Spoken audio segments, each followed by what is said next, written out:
अस्सलामु अलैकुम वरहमतुल्लाहि वबरकातुह। इन्नल हम्दुलिल्लाहि नहमदुहु व नसल्ली अला रसूलिहिल करीम। अम्मा बाद। अऊज़ु बिल्लाहि मिनश शैतानिर रजीम। बिस्मिल्लाहिर रहमानिर रहीम। सुब्हानल्लज़ी अस्रा बिअब्दिही लैलन मिनल मस्जिदिल हराम इलल मस्जिदिल अक़्सल्लज़ी बारकना हौलहु लिनुरियहु मिन आयातिना इन्नहु हुवस समीउल बसीर। मुल्क शाम में फ़लस्तीन एक रियासत क़ायम है जहाँ पर मस्जिद अक़सा वाक़ है। मस्जिद अक़सा की कुरान और हदीस के अंदर बहुत सारी फ़ज़ीलतें वारिद हुई हैं। मस्जिद अक़सा मुसलमानों का क़िबले अव्वल है। यही वो मस्जिद है जिसकी तरफ अल्लाह के नबी सल्लल्लाहु अलैहि वसल्लम और सहाबा किराम रिज़वानुल्लाहि तआला अलैहिम अजमईन 16 महीने से लेकर के 17 महीने तक इसकी तरफ रुख करके नमाज़ पढ़ते रहे। फिर अल्लाह रब्बुल आलमीन ने खाना काबा को क़िबला बनाया।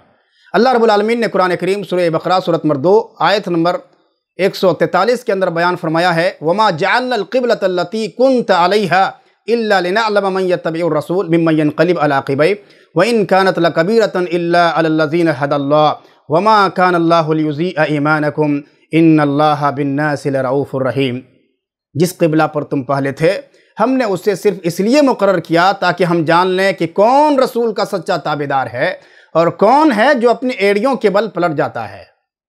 ये काम अगरचे मुश्किल है मगर ऐसे लोगों के लिए कोई मुश्किल नहीं है जिससे हमने हिदायत से सरफराज किया है। वमा कान अल्लाहु लियुज़ीअ ईमानकुम, अल्लाह रब्बुल आलमीन तुम्हारे ईमान को बर्बाद नहीं करेगा, तुम्हारे ईमान को ज़ाय नहीं करेगा। अल्लाह रब्बुल आलमीन लोगों के साथ शफ़क़त करने वाला मेहरबान है।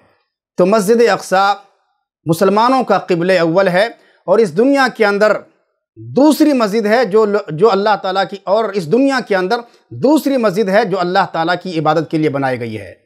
पहली मस्जिद मस्जिद हराम है और दूसरी मस्जिद मस्जिद अक़सा है। जैसा कि इस ताल्लुक़ से आप पढ़ेंगे सही बुखारी हदीस नंबर 3366 के अंदर रिवायत मौजूद है। हज़रत अबू ज़र रज़ी अल्लाह तआला अन्हु बयान फरमाते हैं कि मैंने अल्लाह के नबी सल्लल्लाहु अलैहि वसल्लम से सवाल किया, मिन अय्यि मस्जिदिन वज़िअ अव्वल, या रसूलल्लाह सल्लल्लाहु अलैहि वसल्लम सबसे पहली मस्जिद कौन सी बनाई गई है? अल्लाह के नबी सल्लल्लाहु अलैहि वसल्लम ने इरशाद फरमाया कि मस्जिद हराम। अबू ज़र रज़ी अल्लाह तआला अन्हु कहते हैं कि मैंने फिर सवाल किया, क़ुल्तु सुम्मा अय्युन, फिर इसके बाद कौन सी मस्जिद की तामीर की गई? अल्लाह के नबी सल्लल्लाहु अलैहि वसल्लम ने इरशाद फरमाया कि मस्जिद अक़सा। हज़रत अबू ज़र रज़ी अल्लाह तआला अन्हु कहते हैं कि मैंने पूछा, कम कान क़द्रु मा बैनहुमा, इन दोनों के दरमियान कितना फ़ासला था? यानी मस्जिद हराम की तामीर के कितने साल के बाद मस्जिद अक़सा की तामीर हुई? तो अल्लाह के नबी सल्लल्लाहु अलैहि वसल्लम ने इरशाद फरमाया कि 40 साल बाद, यानी मस्जिद हराम की तामीर के 40 साल के बाद मस्जिद अक़सा की तामीर की गई। तो इस कायनात के अंदर दूसरी मस्जिद है जो अल्लाह ताला की इबादत के लिए बनाई गई है। यही वो मस्जिद अक़सा है जिसकी तरफ सवाब की नीयत से, अजर की नीयत से इंसान सफ़र कर सकता है। 3 मस्जिदें हैं जिनकी तरफ आदमी सफ़र कर सकता है सवाब की नीयत से। इस ताल्लुक़ से हदीस है सही बुखारी हदीस नंबर 1189 के अंदर रिवायत मौजूद है। अल्लाह के नबी जनाब मोहम्मद रसूलुल्लाह सल्लल्लाहु अलैहि वसल्लम ने इरशाद फरमाया, ला तशुद्दुर रिहाल इल्ला इला सलासति मसाजिद अल मस्जिदिल हराम वल मस्जिदिल अक़सा व मस्जिदी हाज़ा। कजावे ना कसे जाएँ मगर 3 मस्जिदों की तरफ, सफ़र इख्तियार ना किए जाएँ मगर 3 मस्जिदों की तरफ, मस्जिद हराम, मस्जिद नबवी और मस्जिद अक़सा। ये 3 मस्जिदें हैं जिसकी तरफ आदमी सवाब की नीयत से सफ़र कर सकता है। इन 3 मसाजिद के अलावा किसी और मकाम की तरफ, किसी और जगह की तरफ, किसी और शहर की तरफ, किसी बस्ती की तरफ, किसी मज़ार की तरफ, अजमेर शरीफ की तरफ, कचौचा शरीफ की तरफ आदमी सवाब की नीयत से सफ़र नहीं कर सकता है, अजर की नीयत से सफ़र नहीं कर सकता है। क्यों? क्योंकि अल्लाह के नबी सल्लल्लाहु अलैहि वसल्लम ने मना फरमा दिया है कि ला तशुद्दुर रिहाल, सफ़र इख्तियार ना किए जाएँ मगर 3 मसाजिद की तरफ, मस्जिद हराम, मस्जिद अक़सा और मस्जिद नबवी की तरफ। मस्जिद अक़सा वो मस्जिद है जिसमें एक नमाज का सवाब 250 नमाज के बराबर है। अस्सिलसिलतुस सहीहा हदीस नंबर 2902 के अंदर रिवायत मौजूद है। अल्लाह के नबी सल्लल्लाहु अलैहि वसल्लम ने इरशाद फरमाया, सलातुम फ़ी मस्जिदी अफ़ज़ल मिन अल्फ़ सला फ़ीमा सिवाहु इल्लल मस्जिदल हराम व सलातुम फ़िल मस्जिदिल हराम अफ़ज़ल मिन मिअति अल्फ़ सला। अल्लाह के नबी सल्लल्लाहु अलैहि वसल्लम ने इरशाद फरमाया कि मेरी इस मस्जिद में एक नमाज का सवाब दीगर मसाजिद में 1000 नमाज पढ़ने से बेहतर है सिवाय मस्जिद हराम के, और मस्जिद हराम में एक नमाज का सवाब 1,00,000 नमाज के बराबर है, और मस्जिद अक़सा में एक नमाज का सवाब 250 नमाज के बराबर है। مسجد اقصی وہ مسجد ہے جہاں پر دجال داخل نہیں ہو سکے گا۔ 4 مقامات ایسے ہیں جہاں پر دجال داخل نہیں ہو سکتا۔ کون دجال؟ وہ دجال جو قرب قیامت میں ظاہر ہوگا، جس کا فتنہ سب سے بڑا فتنہ ہوگا۔ وہ دجال پوری کائنات کے اندر رون ڈالے گا۔ اہل ایمان کے لیے اس کا فتنہ ایک چیلنج کی طرح ہوگا۔ اس کی پیشانی پر کافر لکھا ہوگا اور وہ آسمان سے کہے گا کہ بارش برس، آسمان بارش برسائے گا۔ زمین سے دجال کہے گا کہ فصلیں اگا، زمین فصلیں اگائے گی۔ اتنا بڑا اس کا فتنہ ہوگا۔ اللہ کے نبی صلی اللہ علیہ وسلم فرماتے ہیں کہ وہ دجال 4 مقامات میں داخل نہیں ہو سکے گا۔